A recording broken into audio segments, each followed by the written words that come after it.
Hi everyone, happy day po and I hope you are happy today.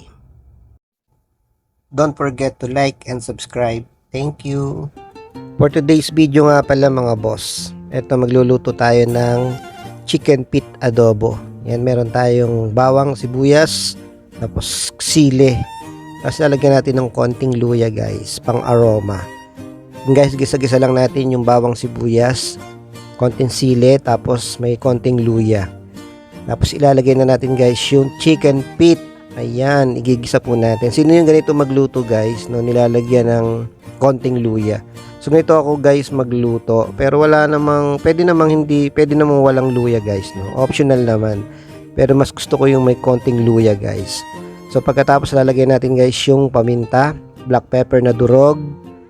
Yan, tapos konting halo-halo lang guys. Mabilis lang tong luto na to guys, no. Igigisa ko muna yung chicken pit. Tapos lalagyan natin ng toyo. Yan, bawasan natin guys yung ating toyo. Joke lang. Ano lang yan guys, as tansya-tansya lang tayo guys. Tapos konting halo guys. Tapos pinakuluan ko yan ng konti guys. Tapos ilalagay natin dyan yung suka. Pag okay na guys, no, lalagyan natin ng suka. Ayan guys. Ito na guys yung ating mahiwagang suka. Tansya lang din yan guys. Tapos huwag nyo nga haluin guys. Hayaan muna natin pakuluan ng konti. Tapos lalagyan ko ng ayan, oyster sauce. Tapos halu-haluin na natin guys. Pagkatapos nyan, ito yung magpapasarap sa ating chicken pit adobo. Ito guys, Sprite. Ayan. Pwede rin naman walang Sprite. Pero ako guys, gusto ko yung may Sprite for today.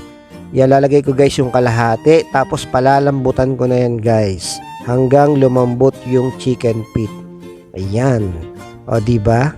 Hanggang lumambot na yan guys. Ganyan tayo guys pagluto. Ang Sprite ang sikreto. Tatakpan muna natin yan guys hanggang lumambot.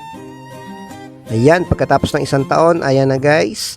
Medyo natutuyo na at malambot na yung ating chicken pit. Ready to eat na yan guys.